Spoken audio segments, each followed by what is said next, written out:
سبق وایي که نه تاسو سره د سکول تعلیم هم کوي نو د هغې دپاره تاسو فیس هلئ نلان کې مونږ ته هغې هم پته چې تاسو 1000 روپۍ فیس هلئ 1000 روپۍ څه شی دی په سکولونو کې 4000 5000 روپۍ د میاشتې فیس دی نو مونږ وایو که مثال دا تنظیم تاسو سره ودرېد مولانا صاحب زما په خبرو خفه کېږئ نو واضحه خبرې به دا تنظیم د مدرسه کې خپل امداد کوي تاسو له څه ضرورت وي هغه د تنظیم د طرفه تاسو ته مونږ برابروو سبا له دا مدرسه دا سکول انشاءالله کامیابیږي به دا کامیاب شو د دې انکم سیوا شو موږ دې له تاسو له ټرانسپورټ سوچ هم کړی دی چې موږ به تاسو له د تنظیم د طرفه ګاډي درکوو مدرسې دپاره چې تاسو ویلو د لرې لرې نه خلک راځي په یوه چې ټرانسپورټ ضرورت دی نو موږ وایو چې سبا له د اداره ستاسو د وچلېږي او دا کامیابه شي نو دا تاسو ځان له یو بزنس سټارټ کړی دی او که نه دا تاسو د دې علاقې د دې کام خدمت کوئ نو مولانا صاحب دا راته لږ وضاحت وکړئ د دې بسم الله الرحمن الرحیم زه د ټولو نه مخکې ستاسو شکریه ادا کوم او د خپل څومره زما کلیواله دي او بار ورسیز دي د هغوی هم شکریه ادا کوم چې زموږ دا ویډیو ډېره په غور سره وګوري او واوري د ټولو نه مخکې دا د دې دا ځمکه ده دا وقف ده دا زموږ ذاتي ځمکه نه ده دا چې دا زموږ د خیل باروخیلو دا ټوله ځمکه وقف کړې ده بیا چې په شروع کې موږ د دې د تعمیر دپاره اعلان وکړو نو موږ هغه وخت دا یو خبره وکړه چې بایي دې کې به انشاءالله العزیز زموږ په دې علاقه کې خوا او شا کې د وړو پرایمري سکول نشته نو موږ به د مدرسې سره پرایمري سکول چې دی نو انشاءالله العزیز هغه چلوو یا سکول په چلولو کې زموږ دوه وجوهات وو د دوه وجې وي یو دا چې خلک مدرسو کې واړه نه داخلوي لسم نه پسې داخلوي خو شروع کې نه داخلوي نو زموږ یو دا مقصد و چې موږ د سکول په بانه باندې د مدرسې ته واړه داخل کړو نو دوی ته به دیني تربیت هم وښیو سکول به ولم غواړو او بل زموږ د دې کې دا مقصد چې زموږ د ماشوم ته دین دنیا دواړه په یو ځای کې میلاو شي یو چت لاندې میلاو شي نو زه د ټولو نه مخکې د خپلو ملګرو ته دا وضاحت کومه چې دا اداره د چا ذاتي نه ده دا چا پسې لیکلې نه ده نه ما پسې لیکلې ده او نه بل پسې زه هم دلته د یو خدمتګار په حیثیت باندې دلته محنت کومه خدمت کومه که مثال سبا زه نه یم او بل کس دا محنت او خدمت کوي نو دا د هغه ده او هغه به دلته کوي دا مدرسه چې دا نو موږ رفاهي خدمتګار د خدمت په نیت باندې او دغه شان چې دی د غریبانانو د وړو دپاره چې دی دا جوړه کړې ده د دې چې څومره انکم راځي نو د سکول د استادانو سره سره چې دی نو هغه موږ په هغې باندې مدرسه چلوو د هغې پیسې که چېرته 1200 چې هر څومره سیوا شي نو هغه زما جیب ته نه راځي هغه د مدرسې په فنډ کې پراتې د مدرسې په ضرورت په ځي ما ته مثال په طور زه دلته خدمت کومه نو ما ته به خپل د خدمت حق ملاویږي که بل کس دلته خدمت کې هغه ته به حق ملاویږي باقي د مدرسې چې څومره پیسې دي یا د مدرسې چې څومره خدمت دی نو هغه څیز به چې دی هغه به د مدرسې یو د مدرسې په ضرورتونو کې به خرج کېږي بل دا یاد ساتئ د دې مدرسې چې څومره ضروریات دي هغه موږ د مدرسې نه برابرو او تاسو ته د فیس په مت کې زه خبره وکړم چې لکه دلته موږ 1000 روپۍ فیس ایښی دی نو چې دوه ورونه داخل دي نو د یو نه 1500 الو د بل نه 1000 الو بل داسې ماشومان دي چې هغوی یتیمانان دي نو موږ یتیمانانو نه پیسې نه الو بل داسې خلک دی چې چرچاپېره هغوی په پردو کوټو کې سعودي او چرچاپېره دي زموږ دلته چې دی نو غریبانان خلک دی پردو کوټو کې اوسي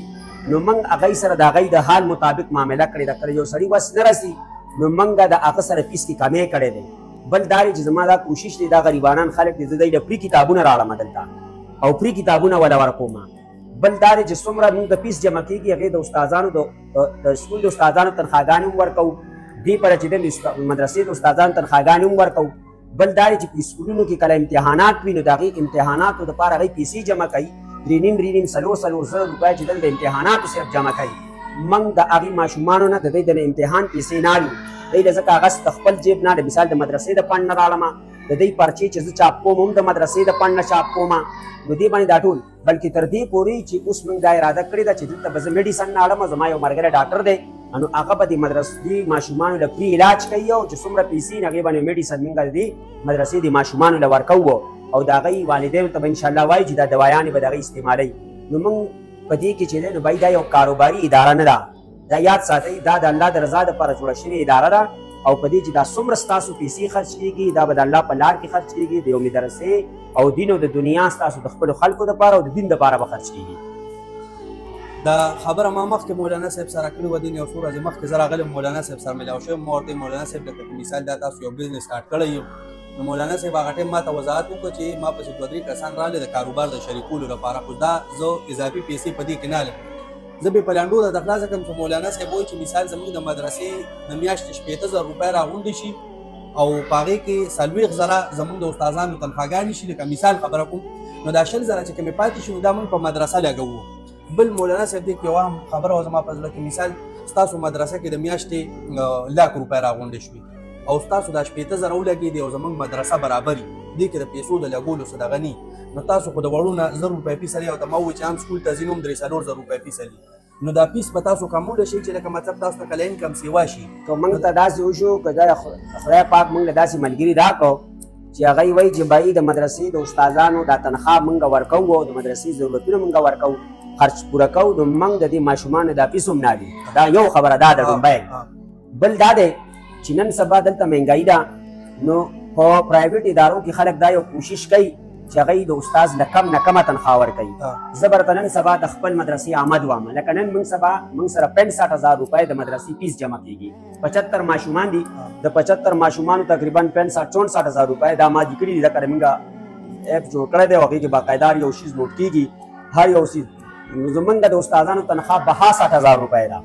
تاسو اندازه ولګوئ چې 65,000 جمع کېږي، 62,000 روپۍ موږ د مدرسې استادانو له او د سکول استادانو له تنخوا ورکوو. د 3,000 روپۍ چې پاتې کېږي، په دې 3,000 کې موږ ته د بجلی بیلونه دي، دې کې کله ماشومان ټوټۍ ماتې کړي، کله یو شی وکړي، کله بل شی وکړي. د دې باوجود بیا ماله چې دی نو زه د بار ملګرو ته نور ته درخواست کوم او هغې کې موږ سره پیسې جمع کوي او دا ضرورتونه پوره کوو.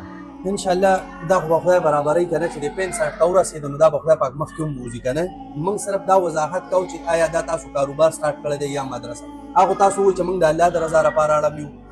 بل مولانا که تاسو سوچ کړئ په دې معاشره کې واړه ډېر غلط طرف ته روان دي. زه وایم زه به صفا خبره کوم، لکه مثال بخښنه غواړم چې دا تاسو سره کوم استادان دي چې دوی وړو ته دا هم وښایي چې مطلب تا یو سړی شاته ګوتې درړي، مخې ته ګوتې درړي، تا له استاد ګوتې درړي، یا مثال استاد داسې غلط لاس درړي ټچ کړي چې په دې باره کې مولانا صاحب تاسو په دې خبرو ښه پوهئ چې وړو ته ښه آګاهي وشي چې مطلب یو وړوکی پوهئ چې دا استاد ما له دې ځای له ګوتې راړي دا په څه طریقه راړي، زما یو کلاس پیلو ما له دې ځای له ګوتې راړي دا په څه طریقه راړي. دا ښه خبرې. او بل مولانا صاحب زه خو دا وضاحت وکړم دا ملګري دا تاسو چې څنګه ووایي زمونږ په اداره کې د ټولو نه مخکې څیز موږ ته تعلیمي، د تعلیم نه مخکې زما په نیز باندې هغه تربیت دی. د تربیت په حوالې سره دا زمونږ د سکول امتیاز او د مدرسې امتیاز دی چې سهار ماشومان ناشي 1 غنټه موږ صرف په تربیت باندې دی اخلو، چې په تربیت باندې دا وي چې چا نه به به څه اخلی نه، چا سره به ځئ نه، که څوک درته وایي چې ما سره هلته لاړ شه یا دلته راشه، بلکل نه. باقي چې زمونږ کوم استادان دي الحمدلله هغه علما دي، قاریان دي، من هغوی سره چې دی نو الحمدلله نیکان استادان موږ کوشش کوو چې هغه استاد والو چې هغه زموږ د معیار مطابق وي. نو داسې قسمه چې دی نو دلته دا خو د الله د دین قرآن ویلی شي. انشاءالله کوشش کوم زموږ دا وي او دا به انشاءالله دا اداره به مثالي وي. مولانا صاحب تاسو ته پته عالمان چې استادان دي دا د هر چا لپاره قابل احترام دي که نه، خو که تاسو وګورئ نو داسې کیسونه په مدرسو کې په سکولونو کې راغلي دي که نه، نو زه وایم چې تاسو د دې مدرسې مشران یې فلحال چې مطلب تاسو هغه خپل زړه کولاو کوي دې وړو ته، هغه خپل ذهن دی ته ټرانسفر کوي. تاسو خو پوهیږئ په هر څه باندې چې په دې باندې دا واړه پوه شي چې زموږ د دې وړو نه که تاسو خیال کړئ دا په معاشره کې دا زناګانې کېږي، بدکارۍ کېږي، دا واړه ته وړو سره زبردستی وکړي لوی لوی هلکانو. زه وایم چې دغه او بل مولانا که موږ ستاسو هر سره شکریه ادا کړو دا زموږ دپاره کمه ځکه یو چې تاسو د دې مدرسې دپاره کومې منډې تنډې ووایي، دا تاسو چې اوس کوم دا خبره وکړه چې موږ صرف تنخواګانې یلو نور موږ روپۍ سې وانهلو، نو به زموږ دپاره د دې نه لوی څه نشته. انشاءالله موږ به سره د بار نه امداد کوو، زموږ دا تنظیم به در سره ولاړي، دا ویډیو دا به زموږ ملګري وګوري، هغوی به خپله پرې مشورې وکړي. اوس به موږ دا کلاسونه وګورو، تاسو را سره راپاسېدئ انشاءالله. دویم کلاس واړه دي، دا د سیکنډ کلاس واړه دي دلته، او دا الحمدلله یو دینی ماحول دی او په دې دینی ماحول کې دې ماشومان الحمدلله خپل سنت مطابق توبه په سر کړې دي او دا یو خپل ماحول دینی ماحول مطلب دین د دنیایي تعلیم سره مهیا کړی دی.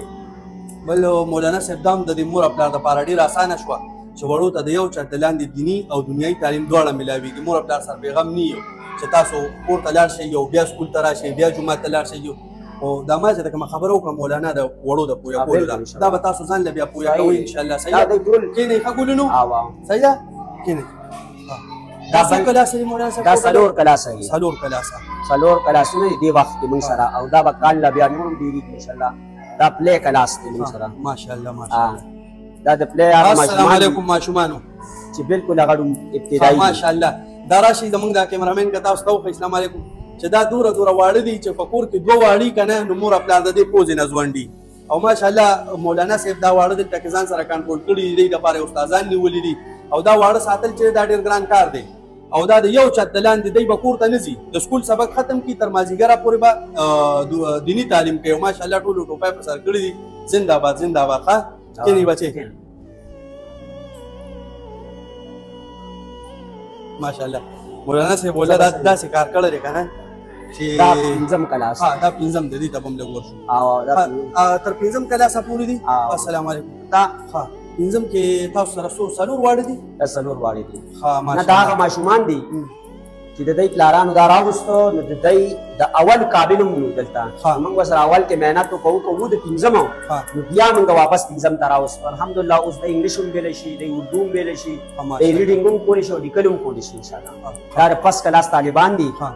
او الحمدلله دا هم کښېنئ بچې کښېنئ کښېنه بچې. او مولانا صاحب دلته خو څوک شپه نه کوي که نه؟ نه نه دلته موږ رهایشي نشو ساتلی. دا ماشومان دي د دوی ډېر ضرورتونه دي، د دوی ډېر دغه دی. بس دوی سهار راځي او مازدیګر دی ځي. مازدیګر چې مونځ وکړي 2 ټایمه مونځ موږ سره کوي او د 3 ټایمو ته تپوس کوو چې بھائی تاسو کور مونځ کړی دی او که نه دی کړی. او دوی د سهار نه تر څه ټایمه پورې د سکول سبق کوي؟ دوی سهار چې راشي نو سهار بیا د 7 بجو نه تر 11:30 بجو پورې د مدرسې سبق ووایي او د 11:30 نه پس دی چې دی ډوډۍ وخوري 12 بجې دی ویده شي او بیا تقریبا دی د ماسپښین مونځ لپاره چې راپاسي د ماسپښین مونځ نه پس بیا چې دی د 1 بجې نه پس د دې سکولینګ شروع شي پوره تر 20 منټه کم 15 بجو پورې د سکولینګ آرام پکې کوي. آرام پکې 1 غنټه آرام کوي. مولانا تاسو دوی لره کور د تلو لپاره لار ښیي ورته چې او دی چې کله موږ دی ځي نو هم ورته وایي چې مولانا صاحب دا کلاس او دا کلاس چې دی دا پریپ کلاس دی او دې کې ورته دا کم ماشومان چې داسې ګنټۍ نه هغوی ته لینګویج هم ښایي انګلیش لینګویج ورته باقاعده پړاوېږي. دی به انټروډکشن وکړي خپل. راشه کیمرامین صاحب. ته خپل انټروډکشن وکړه. مولانا صاحب لږ ورنږدې شي چې اواز. My father name is Gunzat. I read in class prep. My favorite subject is English. My favorite dish is chicken. ماشاءالله ماشاءالله ډېر زبردست ډېر زبردست. بېشه ګلا بلوش. دی به هم وکړي د خیر دی هم به انټروډکشن وکړي. My name is Yasin. My father name is Sadiq Akbar. I read in class prep. My favorite subject is English. My favorite dish is chicken. ماشاءالله ټولو چکن غواړي. بله خبر راشي بچې دواړه دا ګوره تاسو لکه زمونږ د ډېرو خلکو دا سوچ که نه چې کوم واړه مدرسه کې سبق ووایي نو دی به صرف په جوماتونو کې بیا سبقونه ښایي چاندې به غواړي. دا چې کوم ځای جوړ شوی دی دا مدرسه او زمونږ دا ټول کلی پرې خوشحاله دی او دا زمونږ د مشرانو محنت دی چې دی وکړو. دا واړه دي چې سبا له دلته نه وځي که خیر دا به عالم ومي دی به ډاکټر ومي دا به فوجي ومي دا به پولیس ومي د هرې محکمې ته تللی چې د علم سره سره به دی که خیر انشاءالله تعالی چې یو محکمې ته هم تللی شي. زنده‌باد بچې انشاءالله زنده‌باد کښېنئ ښه لوی شئ. مولانا صاحب ستاسو ډېره مننه چې موږ لا ټایم راکړو او بل ردي موږ هر څومره ستاسو شکریا ادا کړو کمه به کوم هغه زموږ منځ کې هغه غلط فهمۍ وي که نه لکه اوس مثال زه به مولانا صاحب تاسو ته د بوسو د لاندې اوبه نه بوځم زموږ د هلکانو منځ کې کومې غلط فهمۍ وي کوم هلکان چې پیسې جمع کوي که نه چې مطلب سبا له د اداره وچلېږي نو مولانا صاحب دا تاسو وړوکې کار نه یې سټارټ کړی اوس الان کې تاسو ته مشکل را روان وخت کې به تاسو باندې انشاءالله پیسې به راځي د دې ډېرې دي نه به یو غټه اداره جوړېږي نو چې په هغې کې تاسو مثال ځان له وایي چې موږ کاروبار نه سټارټ کړ نه هغه پیسې به تاسو په دې وړو لګوئ دا زموږ فایده ده دا په دې وړو لګي او زموږ دا اراده ده چې الله تعالی په دې مدرسې دا اداره وچلېده او موږ سره د دې انکم پاتې کېږي نو موږ به دلته یو رفاهي ډسپنسري کولاوو باقاعده اسپتال او هغه به انشاءالله د دې کلي خدمت کوي او هغې کې به فری دوایانې نور څیزونه دا زموږ د مخکې نه په نیت کې دي او ډېر څیزونه دي خو ټولو ته دا درخواست دی چې وایي الله پاک د دې دا انتظامات د بره د تعمیر دا ضرورتونه برابر کړي ځکه چې موږ به دا اداره تر 10مه باندې چلوو دا ماشومان چې فارغېږي نو انشاءالله العزیز دا به یو ښه ډاکټر ومي یو ښه دغه افسر به ومي او علم به ورسره ومي په راتلونکي د مستقبل د فتنو کې او د دغه کې انشاءالله العزیز دی به څوک دوکه کولی نه شي د الله په حکم باندې انشاءالله. بل مولانا صاحب اخري خبره پکې کومه دغه ده د پیس ته زما خپله زوی دلته کې سبق وایي که نه نو دا کم کسان چې لکه مطلب تاسو ته معلوم دی پیس نشي ورکولی نه چې تاسو دی نه کم پیس راغونډ کړئ نو په هغوی باندې تقسیم کوي مطلب لکه دا اوس دې کې تاسو وایي یو څو ماشومان دي یتیمانان دي یو څو غریبانان دي دې کې تقسیم مطلب زمونږ دا نه دی لکه څنګه چې عام اسکول ته یو الګ ځي د هغوی هلته عام اسکولونو کې پرایویټ ادارو کې دا نه ګوري چې دا د غریب سړی دی دا پلانی دی د پردی کوټه کې اوسي د سره چې دنې پیسې شته او که نشته او بس هغوی هغه خپلو پیسو سره غرض وي هغوی هغه ماشوم هلي چې هغوی ولې فیس ورکوي موږ دې غرض نشته پیسو سره موږ یو ماشوم ته ګورو چې دا ماشوم قابل دی او واقعیتا د ده پلار غریب دی دیاړمار دی پردی کوټه کې اوسي د څومره پیسې د څومره پیسې فیس ورکولی شي نو مثال په طور موږ 100 روپۍ ایښی دی که د هغه پلار ما ته ووایي چې یاره زه غریب یم او زه پردی کوټه کې اوسم بهي زه به د خپل ماشوم 1500 روپۍ فیس در کوم نو موږ هغې ماشوم ټیلنټ ته ګورو د ماشوم ذهن ته ګورو چې یاره دا ماشوم قابل دی نو هسې نه چې موږ یې د پیسو په وجه دی رستو کړو او دی ضایع نه شي نو موږ هغه 1500 روپۍ دې واخلو 1500 موږ راکوي عام 1000 روپۍ دی خو لیکن هغه 1500 ته موږ قبول کړو موږ دا ماشوم چې دی دلته پړایې دپاره اخلو ځکه چې زموږ په ماشومانو نظر دی زموږ په پیسو نشته او وجه دا ده چې زموږ ضرورت چونکې د کمرشل نه دی موږ دا نه غواړو چې موږ ته هره میاشت کې 10,000 روپۍ پاتې کېږي موږ د مدرسې د خرڅ دپاره 3,000 روپۍ 15,000 پاتې شي بیل پکې هم ورکړو نور ضرورتونه پکې هم برابر کړو د استادانو تنخواګانې هم ورکړو دې وخت کې مدرسه کې ذکر ته ووایم نو مدرسه کې تاسو موږ دا لیپټاپ واغسته موږ بیا دا پرنټر یې واغسته الحمدلله دې لایقونه جوړ کړو دې هر څه اوس تقریبا لکه 30-40 هزار روپۍ د مدرسې دننه دا اوس د تعلیم په دوران کې موږ قرضداري او 2.5 لکه روپۍ چې دی نو موږ د تعمیر کې قرضداري نصیب به یا غرض ما ته وموي چې یو کس دی دلته موږ یې 50,000 روپۍ قرض حسنه راکړې وه نو اوس هغه پیسې غواړي او هغه بیمار دی نو هغه وایي چې بهي ما تاسو له قرض پیسې مدرسې درکړې وي نو ما له اوس هغه پیسې راکړئ نو لکه اوس موږ سره دومره وس نشته چې موږ دا پیسې چې دی نو هغه له اوس ورکړو نو انشاءالله العزیز الله پاک به کوي موږ دعاګانې کوو موږ د خپلو ملګرو دپاره دا کوم چې بهر دي موږ سره املا کړ کوي او موږ سره چې دی نو د لاس راکړی دی او د دې ادارې په چلولو کې نو انشاءالله بل خبره دا صفا واضحه خبره کوم که یو سړی 10 کاله پس دلته راشي نو د دې مدرسې چې د تعمیر نه لومړی ورځ باندې موږ یې خوراک او دا ګټه ایښې ده د هغې ورځې نه والي تر اوسه پورې موږ سره باقاعده ریکارډ موجود دی چې موږ دا پیسې موږ د دا راړې موږ کوم ځای لګولي دي موږ د استادانو تنخواګانې کې ورکړي دي دا چوکاټونه جوړ کړي دي موږ سره چې چا څومره خدمت کړی دی هغه پیسې موږ باقاعده ځان سره لیکلي دي 10 کاله پس هم یو کس راځي چې تاسو ما تر مدرسې ریکارډ مخې ته کوي نو دا ریکارډ به ورته موږ به یې خیلو خورې شي چې په تاریخ به ورته هم لیکلی یو چې دا په دې تاریخ باندې دا پیسې موږ دله ورکړي دي او دا اخیستي دي نو انشاءالله العزیز په دې کې څه نشته باقي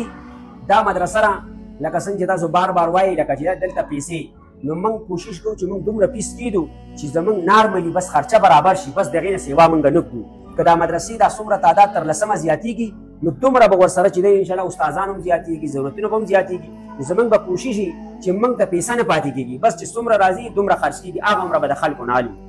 موږ که پیسې ځان ته پاتې کوو نو بیا په خلکو لوډ ورچوو نو غریبانانو خلکو بچي به سبق نشي ویلی نو موږ د دې وجې باندې زیات کوشش کوو چې بس دومره واخلو چې زموږ د مدرسې ضرورت برابر شي او د اسکول ضرورت به برابر شي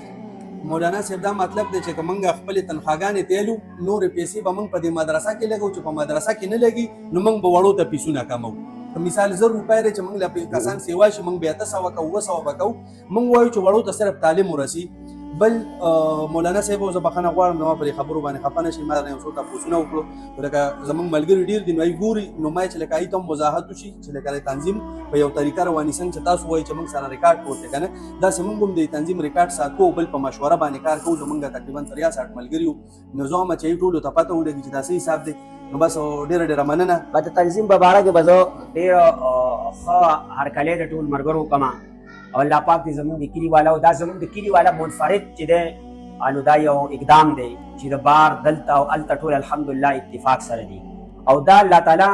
د دې اتفاق په برکت باندې دا اداره موږ تاسو له راکړې ده دا د دې کلي څنګه چې ستاسو اتفاق و دلته اتفاق و الحمدلله اوسه پورې دې کې چا داسې ګډوډ نه دي کړي نه اتفاقي نه ده کړې روانۍ نه ده کړې او الحمدلله دا څومره چې زموږ خپلوان دي عزیزان دي خاص کر زموږ دا ټول چرچاپېره د مدرسې هر یو د خلاص وختو خدمت کړی دی د روپو ټاپو خدمت یې کړی دی تر اوسه پورې زموږ په دې مدرسه باندې 55 लाख روپۍ ولګېدي تقریبا کاغذي کاروایي چې موږ سره ده د 55 लाख روپۍ هسې دا ډېرې لګېدلي دي هغه یو انجینر راغلی ما د هغه نه تپوس وکړم زموږ د عمارت پرستوي نه کوي چې ستاسو عمارت د 80 تقریبا د 90 लाख روپو دی نو ما ورته دا خو 55 लाख روپۍ موږ لګولي دي نو هغه ډېر حیران شو بیا مې ورته وویل ما دې کې زموږ د خلکو په خپلو ټرالو کې وروره موږ له شینګل راوړي دي په خپلو ټرالو خپل ځان او خپل مزدور په ځای کار یې کړی دی الحمدلله نو په دې وجه باندې او موږ کوشش کوو چې زه به لومړی د مزدور په ځای په دې کې کار کوم چې زمونږ د کلي والا دا د غریبانان دي موږ سره پیسو کې رټکو کې امداد کوي نو چې د هغوی پیسې په صحیح ځای باندې ولګي او اوسه پورې موږ دا محنت کړې داسې نقشه باندې آبادي کړې ده